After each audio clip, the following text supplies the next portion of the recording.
Hello বন্ধুরা, তো আমি আজকে আবার অন্যদিনের মতো নতুন একটা রেসিপি নিয়ে এসেছি। আজকে রেসিপি হচ্ছে চিংড়ি পিঠা। তো চলো এই পিঠাটা আমি কিভাবে বানাই তোমরা শেষ মতো ভিডিওটা স্কিপ না করে পাশে থেকে দেখার জন্য অনুরোধ রইল। তো এই চিংড়ি পিঠাটা বানানোর জন্য তো আমি এক বাটি ময়দা আটা নিয়েছি, এর মধ্যে 300 গ্রাম মতো ময়দা আটা আছে। তো ওটা গামলাটিতে দিয়ে দেবো, মধ্যে একটু লবণ দিয়ে দেব, তো 3 চামচ মতো সাদা তেল দিয়ে দেবো। তো এই সাদা তেল দিয়ে ময়ামটা দেবো, ময়ামটা দিলে কিন্তু খেতে ভীষণ ভালো লাগে পিঠাটা, তার জন্য আটাটা মেখে নেব। আটাটা একটু ভালো করে ময়াম দিয়ে নেব। তো দেখো ময়ামটা দেওয়া হয়ে গেছে, আটাগুলো দলা পেকে যাচ্ছে। তো এবার জল দিয়ে মেখে নেব। তো অল্প করে জল দিয়ে মেখে নেব, তা নাহলে ডোটা নরম হয়ে যেতে পারে।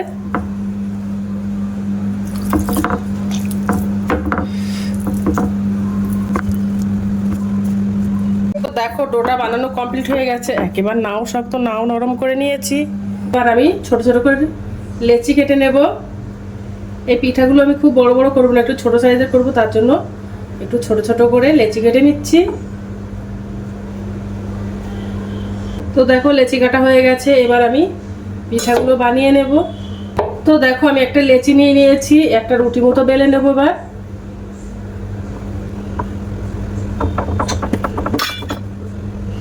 একটু আটা দিয়ে দেবো, দিয়ে এবার একটা রুটি বেলে নেব। একেবারে গোল শেপ দিয়ে রুটিটা বেলবো না, একটু লম্বাটে মতো করে নেব। একেবারে খুব পাতলা করবো না রুটিটা।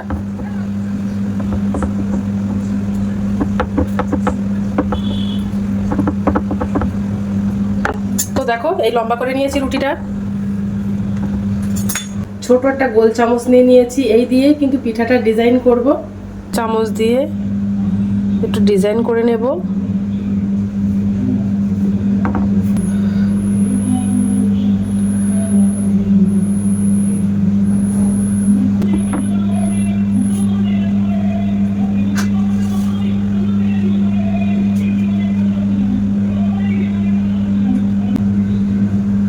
তো এবার উল্টে দেব।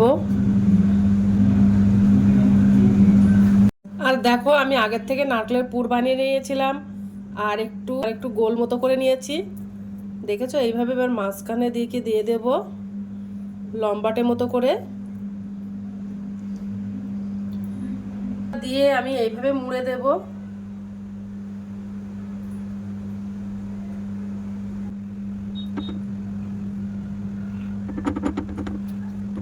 তো দেখো মুড়ে চেপে চেপে দিয়েছি, দেব সাইডগুলো, তাহলে চিংড়ি মাছগুলো দেখতে লাগবে।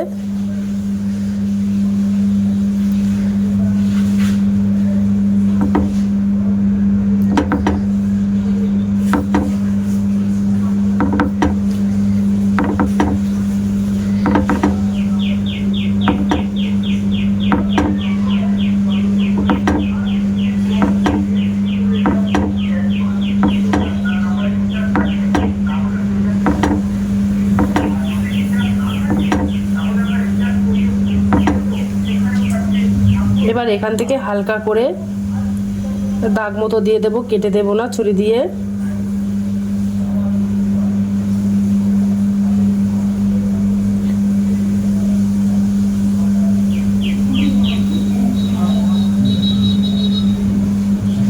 দিয়ে এবার এখান থেকে একটু কেটে ভাগ করে দেব, তাহলে চিংড়ি মাছের লেজ মতো লাগবে দেখতে।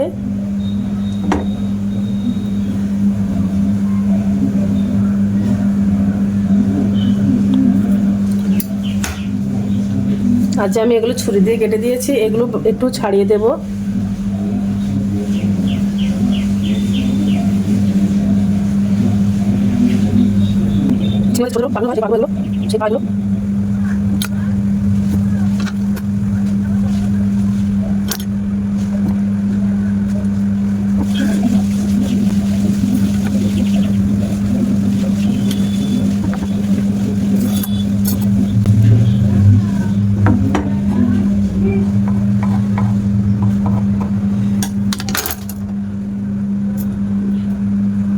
এবার এখানে একটা লবঙ্গ দিয়ে দেব, এটা চোখ করে দিচ্ছি, চোখ বানিয়ে দিচ্ছে। সামনের থেকে একটু হালকা ডিজাইন করে দেব, দিয়ে একটু কেটে দেব, দিয়ে একটু বেঁকিয়ে দেব। কত সুন্দর হয়ে গেছে চিংড়ি পিঠাটা। তো বাদ বাকি পিঠাগুলো আমি এভাবে বানিয়ে নেব, কত সুন্দর দেখতে লাগছে।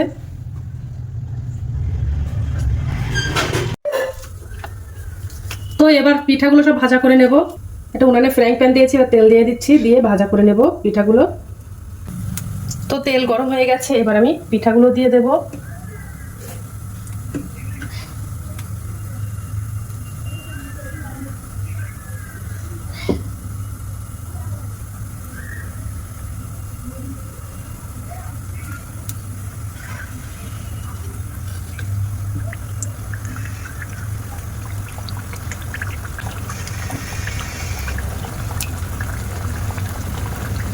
আর উনানের আঁচটা একদম লো করে দেব।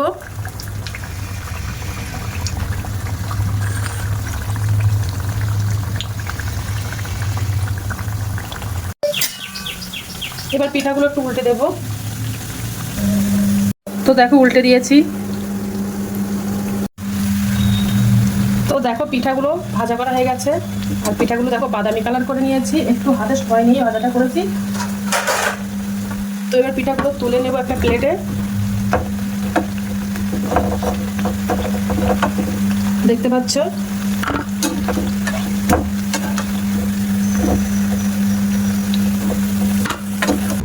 তো পিঠাগুলো সব ভাজা করা কমপ্লিট হয়ে গেছে। এবার আমি একটা চিনির শিরা বানিয়ে নেব।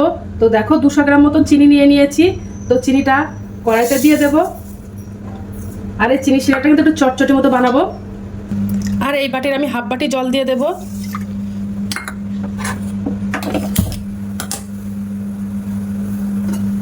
দিয়ে এবার চিনিটা জাল করে নেব।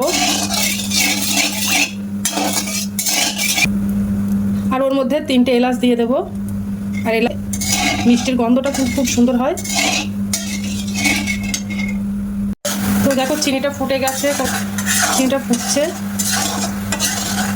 তো চিনির শিরাটা বানানো কমপ্লিট হয়ে গেছে। এবার আমি গ্যাসটা অফ করে দেব, ঠান্ডা করে নেব।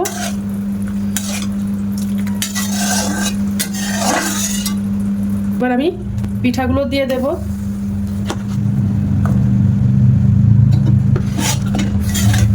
দিয়ে একটু উল্টে দেব।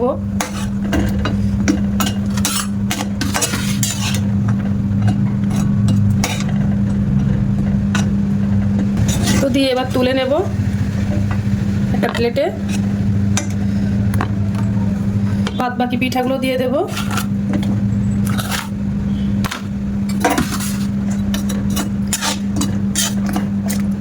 তো দেখো পিঠাটা বানানো কমপ্লিট হয়ে গেছে, কত সুন্দর দেখতে লাগছে। মনে হচ্ছে যেন অরিজিনাল চিংড়ি মাছ। এবার তোমাদেরকে একটা ভেঙে দেখাবো যে কেমন হয়েছে। দেখেছো একদম খাস্তা মুচমুচে হয়েছে, খাস্তা মুচমুচে, দেখতেও যেমন অসাধারণ, খেতেও কিন্তু অসাধারণ। আজকের দিনের মতো ভিডিওটা এখানে শেষ করছি। আগামী দিন আবার একটা নতুন ভিডিও নিয়ে চলে আসবো। তো টাটা, বাই বাই, সবাই ভালো থাকবে, সুস্থ থাকবে।